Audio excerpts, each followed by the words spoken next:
Hello, everyone, and welcome back to another episode of the Spurs Up Show, presented to you by the Armchair All-Americans. Officially episode 45 of the Spurs Up Show. I'm your host, Chris Phillips, joined as always by my co-host and colleague, Thomas Floyd. Before we get started, be sure to go online if you haven't done so yet. Not sure what you're doing, the best Gamecocks podcast on the internet by far. Be sure to go online, rate, subscribe, share, and download the Spurs Up Show on iTunes, the Stitcher app. Really, wherever you consume your media, wherever you consume your podcast, you'll find us there. Be sure to check us out also on our social media accounts on Twitter at ArmchairSCar, Instagram at ArmchairSCarolina, and of course, please go to ArmchairAllamericans.com for all your latest breaking Gamecock news and coverage, and of course, our podcast. So be sure to go check us out on all fronts there. So I want to welcome in again my co-host, Thomas Floyd. We're going to jump right into it with This Week in Tater News. Want to talk – actually, I have a little switch up for you this week, Tom. I didn't even tell you. So I'm not going to really add it as a segment, but something pretty hilarious happened to me this week that I really want to bring up, and that I'm not sure if we'll make it as a segment, but I guess you can call it sort of the most peak off-season thing of the week that happened to me, or that I did this week. And the most peak off-season thing of the week that happened to me this week, I got banned from a message board, and I have to say I'm pretty damn proud of that. If you follow me on my personal Twitter account, I finally, after being a member of this message board for 12 years, Cocky Talk, I finally have been banned forever. So that's pretty much it, and that's that. And we're not really going to dive into any reasoning or anything, but that's pretty much it. So that after 12 years, it was a good run.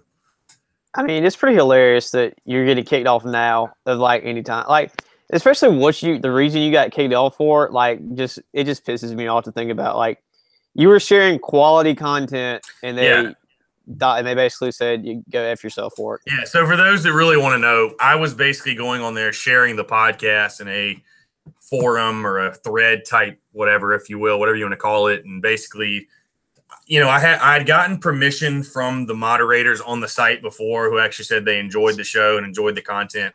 And I think there were one or two bad apples that thought I was, quote unquote, spamming the site or just self-promoting, I guess. I mean, we have one podcast a week. Like it's not like we do a podcast every day and post them like 8 times a day. No, like you post it once in a week. Like it's fine. It's not a big deal to me. I don't understand it, but I mean, some people just like to be douchebags, I guess. Yeah. So yeah, I mean, I think now I'm kind of officially like I feel like my fandom just went really to a whole new level. I mean, once you get banned from a message board, that's like a little box to check off. So I've done it. I'm banned from Cocky Talk. Will no longer be on. I'm not going to go back and create a new account. So I thought about it to go on there and really just troll, but I'm not going to do it. Also, don't know how I didn't start the show by saying this, but Tom, we got 101 days to kick off.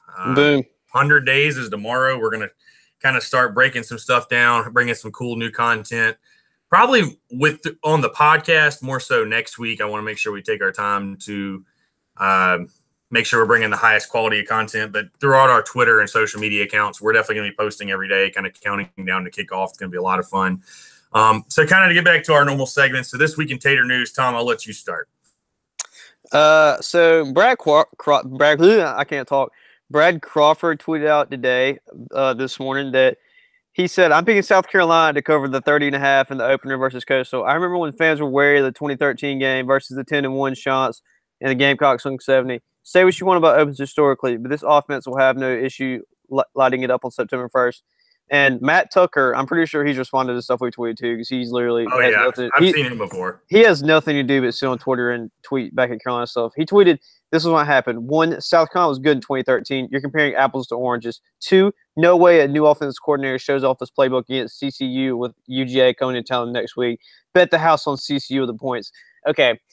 I think it's so ridiculous that this kid has nothing better to do with his time than go and troll or like just go and tweet back, because he has no life, I'm assuming, because I've seen this guy like 1,000 times on Twitter just saying stupid stuff.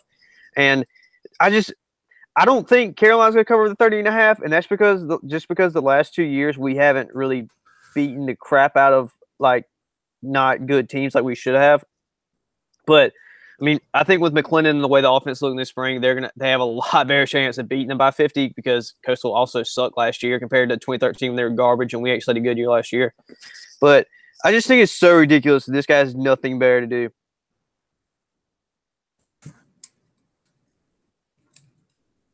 Yeah, no, I would totally agree. I mean, it's very typical of a Clemson fan to kind of jump on like that and voice their opinion. And what was it Brad said? I mean, just for some reason on this app, it's become so common that Yeah, it's ridiculous. Clemson fans respond to tweets that pertain to South Carolina He said that literally have nothing to do with Clemson at all. That's becoming like a new hobby for them. His quote tweet of it was, "The amount of Clemson football fans who respond to tweets about South Carolina football remains one of the most puzzling things about this platform." It's true. It's ridiculous. Like, it's absolutely insane. Yeah, absolutely.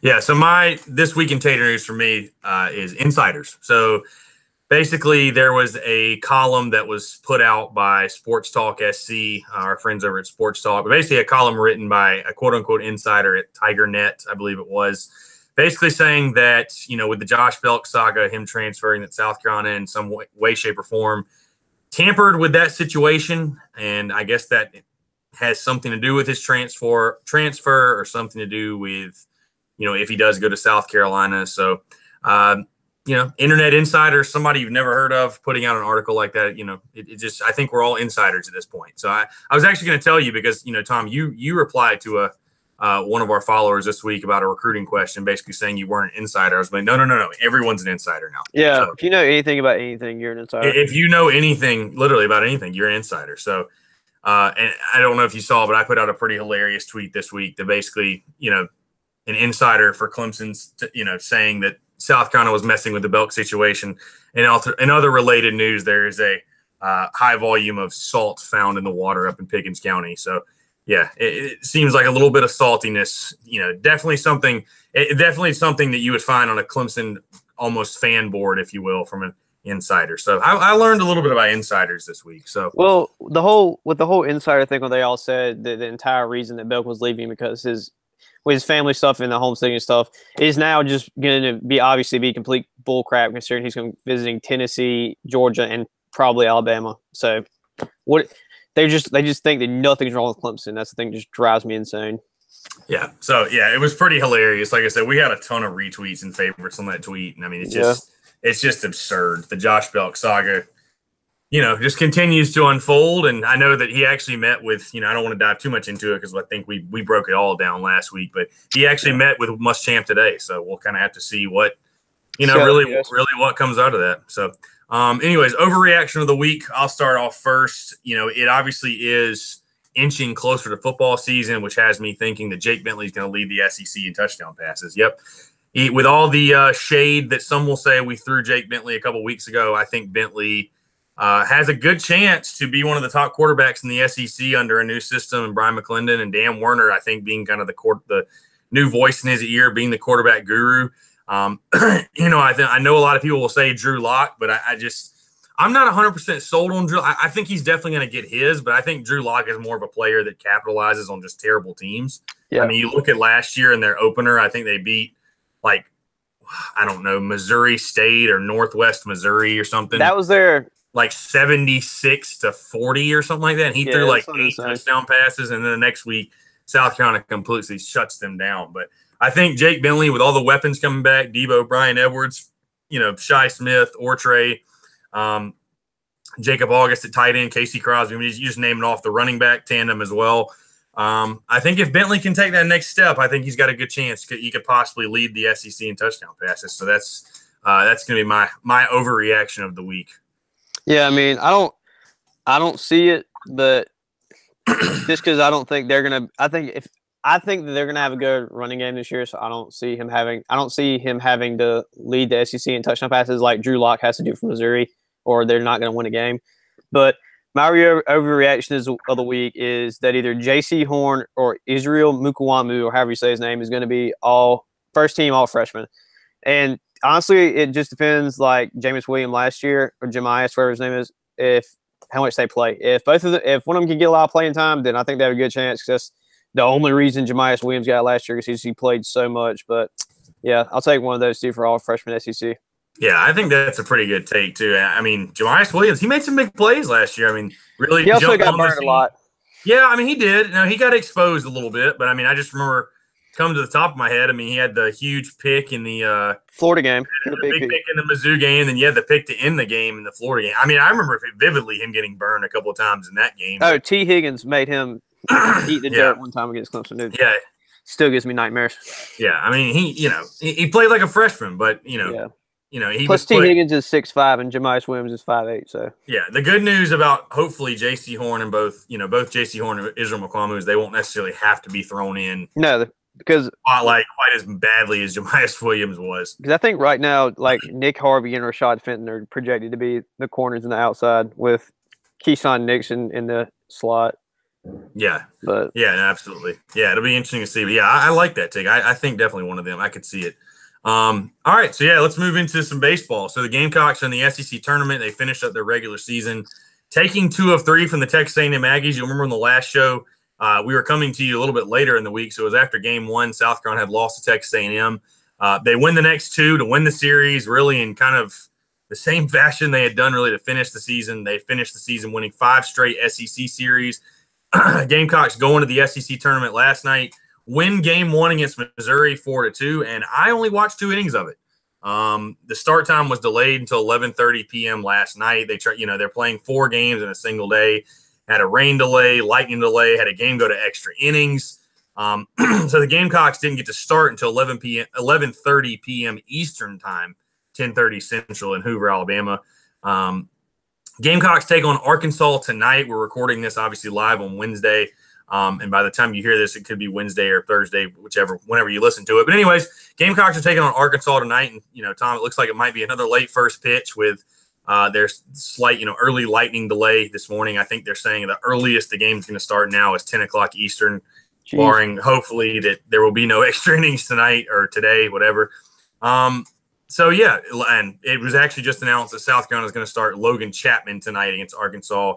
Carmen Majinski got the start last night against Missouri and actually threw really, really well. So, a huge win for the Gamecocks, obviously able to get through the single elimination. You get the double elimination round now. Take on an Arkansas team that they lost 2 of 3 of in the regular season, but, really had a chance to win the series. I don't know if you remember back to this time, but South Carolina in that series won the Thursday night game, the Friday night game. They won the Friday night. That was one of Logan Chapman's first starts. They win that game. Had to play a doubleheader on Saturday, I think, due to weather that was projected on Sunday. You have Adam Hill and Cody Morris going on Saturday, your best 2 arms. And I think South Carolina got shut out both games, 2-0 and 3-0. So, it's going to be really interesting. I mean, again, I think, Arkansas ranks 7th in the country right now, but a team that I think the Gamecocks have shown already they can handle with or can hang with. The biggest question to me, Tom, I mean, it's crazy to think, can South Carolina realistically win this thing? Because in my opinion, if they can find a way to get through Arkansas tonight, I mean, if you can get through those, Arkansas tonight with Logan Chapman on the hill, I mean, you still have Adam Hill and you still got Cody Morris, which you still think at this point are your 2 best arms. And the way they threw in the last weekend of the season has to make you feel good. So if the Gamecocks can continue to stay hot, swinging the bats, playing good defense, and again, can get this win tonight, I think it's going to set them up really good for the rest of the tournament. I mean, yeah, if they win tonight, I mean, you're looking at who would they have to play after that? Probably like a Florida or someone like that, one of the better teams in the SEC. But yeah. The competition is going to be stout from here on out for sure. Yeah, it's going to be. I mean, it's going to be tough either way you look at it. But I think a win tonight would be big. I mean, is Chad Holbrook ever won back-to-back games in the SEC tournament? Like, I can't remember the last time that happened. To be honest with you. I'm trying to look here at the bracket. Let's see. But if they win back-to-back games, that's huge. Like, can't complain.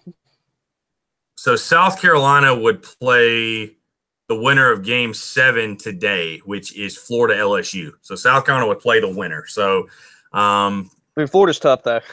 Florida's yeah, absolutely. But I mean, again, you think back to that series, which it was the beginning of the year. Teams have gotten. I think both of those teams have gotten a lot better. Or just there's a lot different dynamic with both those teams. But I mean, South Carolina had Florida on the ropes. Granted, it was in Columbia, but the Gamecocks won. I think it was Game 2, and that series came down to the final game on Sunday. So I don't know. I mean, it's going to be interesting. Again, I just think from a pitching standpoint, I mean, the biggest question mark to me was, does South Carolina realistically have the pitching depth? And I think you had to look at it and say, probably not to make a run. Because I mean, you think about it, Tom. You have to win.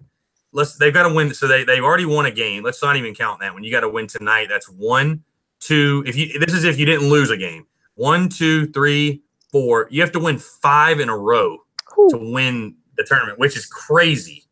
Yeah, which is absolutely crazy. We don't really have a deep pitching staff either. So no, that's what I'm saying. That's why I think a lot of people said that the Gamecocks, just the pitching staff, because even if South Carolina wins tonight and you get through Adam Hill and Cody Morris, it's like, who are you going to throw that next one? Are you going to go back to Majinski? Or are you going to try to go with John Gilreath? Are you going to go Eddie Demarius, Ridge Chapman? I mean, but a deep run in the SEC tournament can only be good for South Carolina and improve their, possible. I don't know if their seeding is really going to improve in the postseason. I think they're pretty much pegged as a two seed in the regional right now. But I just think more so from a psyche and more so from a feel good perspective from the fans to make a run in Hoover, a place where you've been so bad for so long, I think would go a long way for this team's confidence and the fan base's confidence as well in the job that Mark Kingston is doing. So it'll be interesting to see. Again, the game tonight slated to start at 10 o'clock Eastern. That's hopeful. Hopefully that will start at 10 o'clock. We'll see.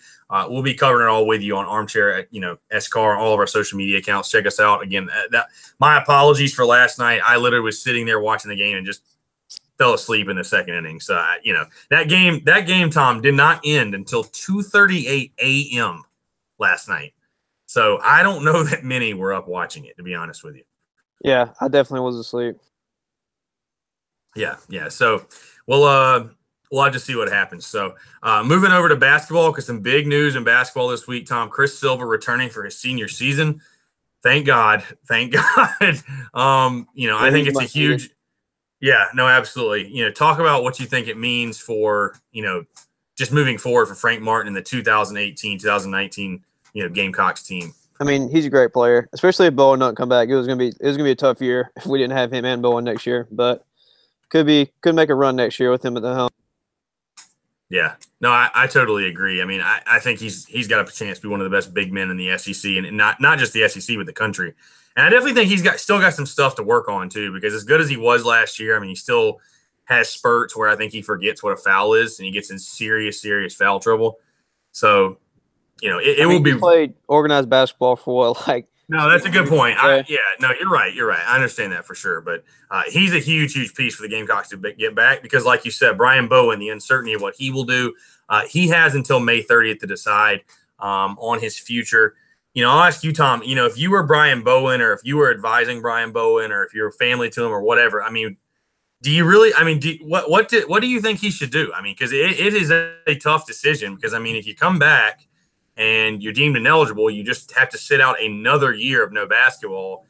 On the other side, if you go to the draft and you're not going to be as high as a pick as you would be if you played a year and showed scouts something on, in competitive games on the floor. But on the flip side of that, you have to go sit in the G League for a year and not make, but I mean, like $30,000 your first year. So, I mean, what would you, I mean, what do you, I can't even imagine what's going on in that kid's head right now. No, I mean, I guess it just really, for me, it would depend on what scouts are telling him. Because the scouts are telling him he can be, because with the combine stuff and with him, I guess doing private workouts, if he can be like a top 25 pick, then I would go to the NBA because there's just no point in waiting another year. But if they're telling him they need to see him in college for a year, then I go with that, especially. But I mean, if he's declared ineligible, it just kind of bites you back in the butt. But yeah. Honestly, if I'm him and I get declared ineligible, I just go overseas for a year and play, and then come back over. Well, here's the thing. I mean, I think, excuse me, I think Frank Martin knew the risk he was taking when they brought the kid in. I mean, let's be realistic. I mean, he knew this was something that could have happened. So I don't know. I mean, if I had to put, if I was gambling on it, I had to put my money on what he'll do. I think he'll come back. I mean, I just think he has to play. I mean, he has to play a little bit. Even if he's suspended for half the season, if something crazy happens and they want to suspend him, I mean, him playing some competitive basketball at the SEC level and kind of show him what he can do, I think is better than nothing. So I don't know. We'll see. And I think, he came from what I've heard from people, he wanted to come to South Carolina. He likes being there. Obviously, Frank Martin can be a tough coach, but I think, if you talk to or look at any of the basketball players that have come through South Carolina that have went on to be successful, it seems like every one of them, relate back to Frank Martin had a huge impact on them and made them a much better basketball player. So, we'll see. Again, it will be a very, very interesting saga. I mean, that's going to be coming up in the next week, so we're going to have all the coverage of that for you as well, and it'll be interesting to see what he decides. So, yeah, let's move to some football. Again, 101 days to kick off, Tom. It's preseason magazine season. Athlon, Lindy's, some of the other ones are out. I'll be honest with you, man. I am a big Phil Steele fan, and I always waited out to buy that one. I was at Walmart the other day looking, kind of cheating, taking a peek at the Athlon magazine without buying it. So, whatever. But was standing in Walmart, glancing through, reading through a little bit. But before we get to that, you were talking about this earlier, and I didn't have it included before the show, but I do want to talk about it a little bit. The point spread came out this week. Gamecocks are a 30.5-point favorite over Coastal Carolina in week 1 in Williams-Brice. That game time to be determined. But 30.5 points, I'm not sure I can remember the last time South Carolina was that big of a favorite over a team. I'll ask you, Tom, do you think the 30.5 is too much? You've already said you don't think they'll cover. Do you think it's too much? I mean, I just think it's a little bit. I think it's probably going to be something like 40-21, but I just don't think they're going to be. I don't think they're going to be any. They're not like, we don't have the kind of team that's, I guess, built to beat people by 30.5 points. I just don't see it. I could be really wrong, but I don't see it in the cards. Yeah, I will say, I mean, as much as I hated that Clemson guy that tweeted at Brad Crawford, I think the Gamecocks could definitely cover. I mean, it just depends on. I think they could. I think it depends more so on the defense than the offense. Because, I mean, I think the offense is going to have the speed and the athletes to really outplay Coastal and just out-athlete them, if you will. But, how does the defense perform? I mean, if South Carolina's defense is able to really shut down Coastal Carolina and hold them to 10 points, I mean, I think a 30.5 point, spread is reasonable. I think more so I would have put the spread more so at like 25, 26, 26.5, something like that. I could maybe see a 4-touchdown game, but yeah, I mean, if you were asking me right now, you got to put money on one side or the other. Who are you putting it on? I'm putting it on plus 30.5 because there's just no way I don't want to say trust this team, but there's just no way that I think South Carolina, like you said, is going to come out in the first game of the season with Georgia looming in week 2 and put up a 50 spot. I mean, it's just, that'd be great. Don't get me wrong. No, and again, some people were saying on Twitter, again, I think that it's reasonable to – I don't know what Will Muschamp's philosophy is going to be. Is he going to try to save anything for Georgia? Or, we always heard Spurrier was saving something for that week 2 game. But you have to believe they're not going to throw out the entire – like you said, they're not going to throw out the entire deck against Coastal Carolina. So it's interesting, though. Huge point spread. I mean, the guys in Vegas definitely think – and they're normally right. So, I guess we'll have to see. But it seems like a lot of points. Again, we're talking about preseason magazine season. So getting back to that, Athlon did list 7 Gamecocks in their All-SEC preseason team. I'll go through these really quickly. Debo Samuel is a wide receiver kick returner on the first team. 3 guys on the second team, offensive lineman Zach Bailey, linebacker TJ Brunson, and punter Joseph Charlton. 2 guys on the third team All-SEC, defensive tackle Javon Kinlaw and defensive end DJ Wanham. And finally, on the fourth team, All-SEC cornerback Rashad Fenton. Tom, anybody on that list you think should have been lower, higher, and anybody you think that got snubbed or left off that you would have put on there? I think DJ Wanham should have definitely been second team. Considering the stats he put up last year, I think he led the SEC in tackles for loss until the last week of the year. But I mean, it's a pretty fair list. I think Bentley got kind of snubbed, maybe, but the way he played last year, he's probably the 4th or 5th quarterback in the SEC. But who do they have for their? I didn't look at. I don't even know. I wonder who they had for their 4th team. Okay, you got to think first team's probably Drew Lock. They're probably gonna put 2. You think Tua's in the second team? Maybe. I think everybody's been sucking Tua's something because of his game, half a game against Georgia, which I get to a point, but I'm like, the kid has played a half a game. Like, it's just so hard to agree with that, but. I would say Terrell's probably third team. I don't know who they would have 4th team. Maybe Drew Lock. Maybe Drew Lock. Yeah. I don't know. I mean, maybe Drew Lock. I'm trying to see who. I'm trying to find the All-SEC teams that I keep just seeing these articles with just Let's see. Okay, here we go. SEC Football 2018 All-Conference Team, Athlon Sports. There's a picture of Tua literally when you open the article. So I'm going to say he's on one of the teams. Yeah. First team offense, Tua. Wow. So here we go. First team offensive quarterback is Tua. Second team, Drew Lock. Third team, Jarrett Stidham. Fourth team, Nick Fitzgerald. I forgot about Stidham.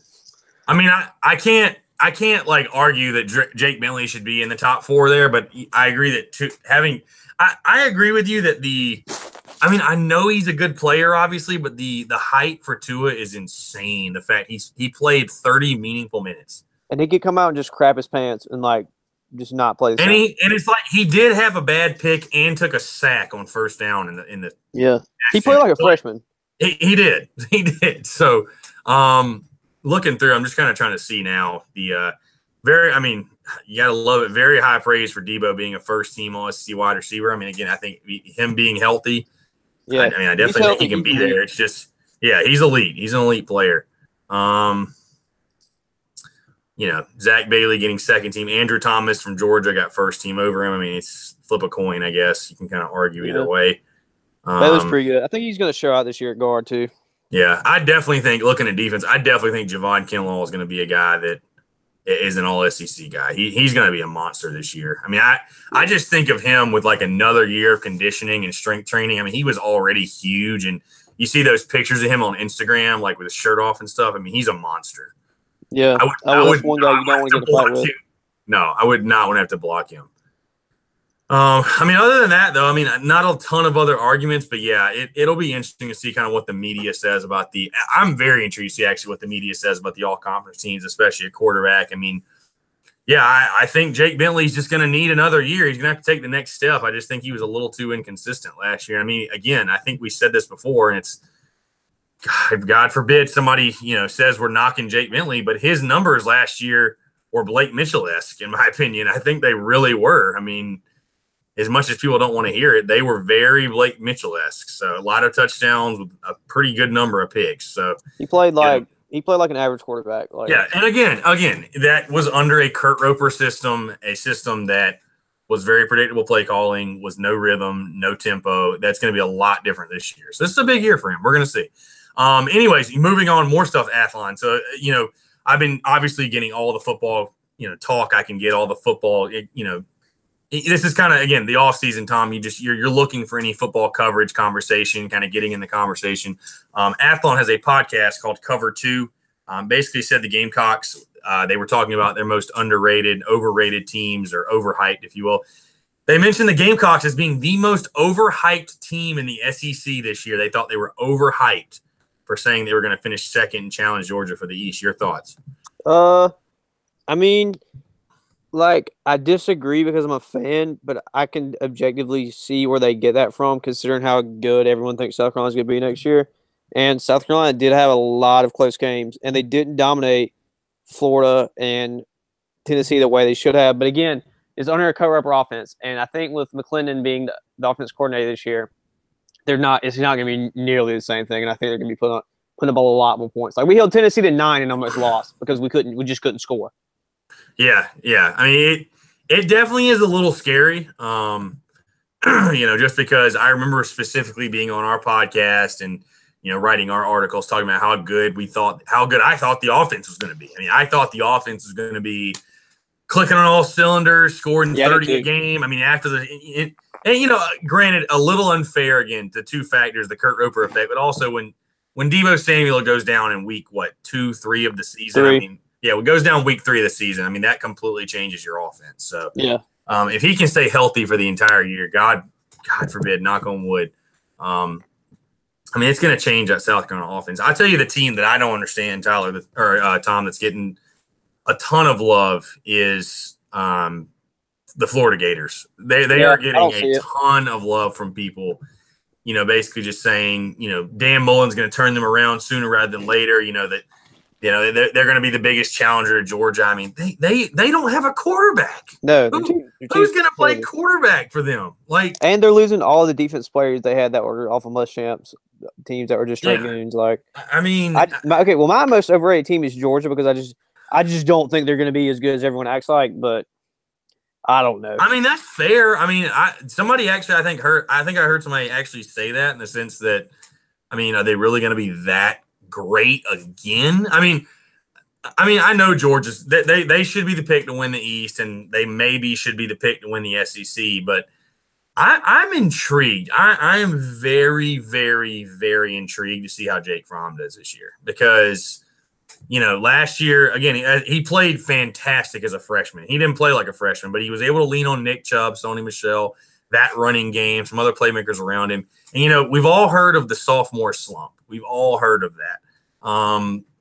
You know, is it something that's going to affect Jake Fromm? And then having this kid behind you now, Justin Fields, you know, pushing you, and people are maybe saying he should be playing, he should be starting. You know, I heard, you know, I talked to you, Tom, and some other people in our Armchair Network this week. I mean, I heard some people that, you know, have talked to Kirby Smart and know Kirby Smart, and basically Kirby saying that Justin Fields' dad has been on him about playing his son, and they, you know, that they're worried about if they don't play Justin Fields enough that he's going to want to transfer, because that's becoming a huge thing, you know, guys transferring or whatever. So, I mean, how is that dynamic going to factor in? You know, just from talking to some Georgia, you know, fans and people these past couple of weeks. I mean, I've straight up told them, and I really believe this. I think the only thing that's going to stop Georgia from winning the SEC again is themselves, because, you know, I heard a couple of fans talking about, well, you know, what happens if the first, you know, because I think they play some lower level team similar to how South Carolina plays their first game.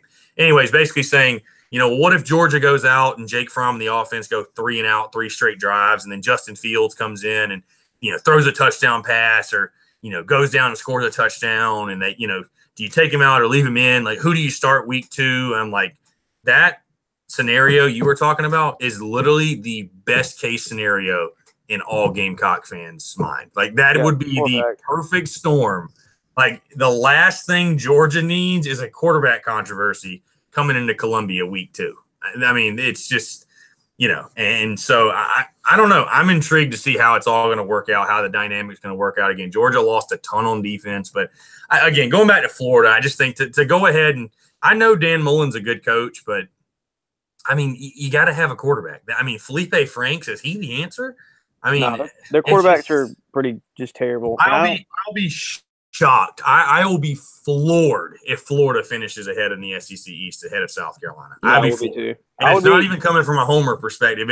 It's coming from a perspective of, I watched those two teams play on the field last season in person and saw just how bad Florida was. And I mean, I understand they had Jim McElwain, but that team was bad. And that was a game South Carolina did not play very good in. And South Carolina still really just took care of business. I mean, so.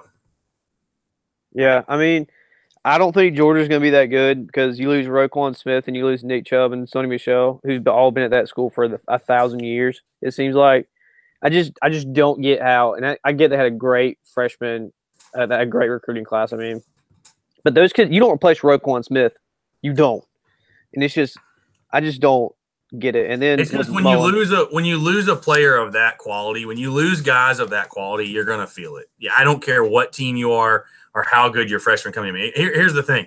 South Carolina, they've got some really talented guys at linebacker. They've got Rosendo Lewis. They've got T.J. Brunson. They've got Sherrod Green. They've got, you know, Eldridge Thompson. They got a bunch of other guys. They got a bunch of guys. But you're going to feel the effects of losing Sky Moore. I just don't care who you have, at least for a couple of games, maybe for a season. You know, whenever you lose a player, you know, I heard, again, Georgia fans saying that, you know, we reload at running back, you know, look at this kid. That I'm like, I understand that. But the type of players that Nick Chubb and Sony Michel were in the big-time moments, you're going to miss those guys. Like, you just are. I think it's just a given. So, yeah, it'll be interesting to see. I mean, again, I don't really get all the love Florida's getting. And I don't know. To call the Gamecocks overhyped, I mean, it's not like anybody's saying they're going to win the SEC. They're just saying they're going to give Georgia a challenge. I mean, I don't think that's – I mean, South Carolina gave Georgia a game in Athens last year. Yeah, so, I mean, and you know, it's not like it's outlandish to think that – you know, some people are acting like that to say that game's going to be close in week 2 is outlandish. I mean, it's going to be a game in Columbia. Good chance it's going to be a night game. I mean, that's going to be a very hard game. That may be Georgia's toughest game of the season. Yeah, so, it could be. I mean – you look at it last year, and there were a couple – I think when was it? Their first touchdown, I think DJ Wonnum got held extremely bad, and it was like a sweep. Oh, and, God, yeah. Yeah, Oh, my God. and you could just tell from that point on the refs were just gonna – they weren't not gonna let Georgia win that game. I mean, that game was 7-7 at half. Yeah. I mean, that was, that was no I mean, granted, watching it, you didn't really ever feel like South Carolina was in control of that game or, whatever. But, I mean, remember, a lot of people forget that game, too. I mean, Georgia, I thought, came in that game a little shook. I mean, if you remember the very first they tried the onside kick to start the game.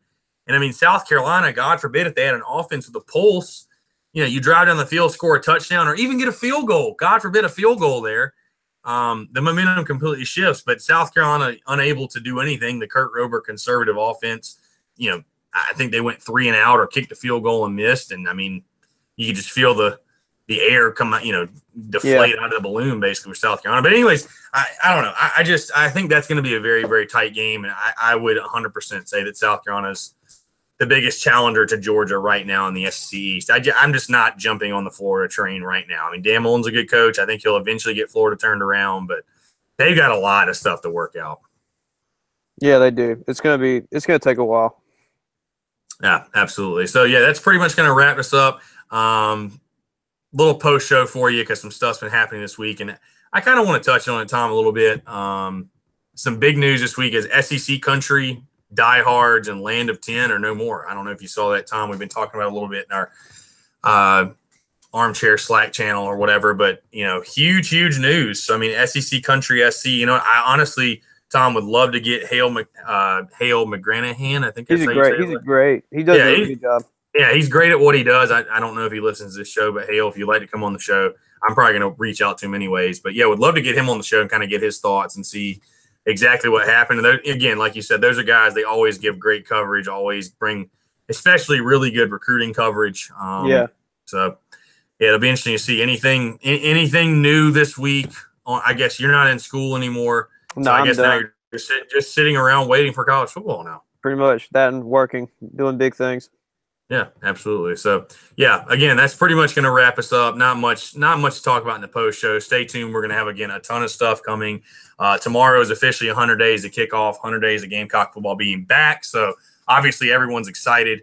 I think we're going to be doing I know we're going to be doing a lot of off-season content, a lot of stuff to get us ready for college football because, again, June's going to be, baseball season's going on. But as far as football is concerned, July is going to hit SEC Media Days. August, bam, we're in the fall practice. And from there, kickoff's around the corner. So be sure to stay tuned. Again, follow us on our social media handles, Twitter at ArmchairSCar, Instagram at ArmchairSCarolina, Facebook, Armchair South Carolina as well. And again, always check us out on armchairamericans.com, localizing your sports coverage content.